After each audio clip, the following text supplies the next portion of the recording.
आपल्या वऱ्हाडी बोली भाषेत एक म्हण आहे, हातानं पापड फोडता येत नाही अन चालला गांडीनं सुपाऱ्या फोडाले.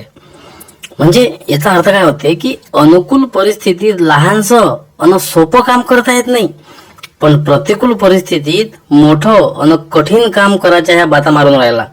म्हणजे उदाहरण जर घेतलं तर एखाद्याला पोट कमी करायचं आहे, तर त्यानं सकाळ संध्याकाळ चालाव कनी चालाव फिराव धावाव त्याचं पोट कमी होईल. पण ह्या पठ्ठ्या काय म्हणते, नाही मी 2-3 हजार रुपये महिन्याचे जिम लावतो म्हणते.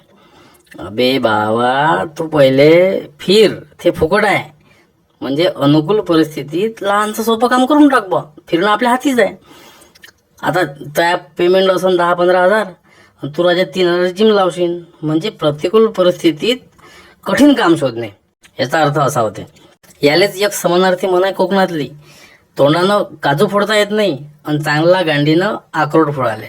म्हणजे आता ते विभागानुसार बदलत राहते. तर तुम्ही सगळ्यात पहिले ह्या व्हिडिओ त्या पोट्टीला शेअर करा, त्या आपल्या मित्राला शेअर करा का जे याच्यात फिट बसते.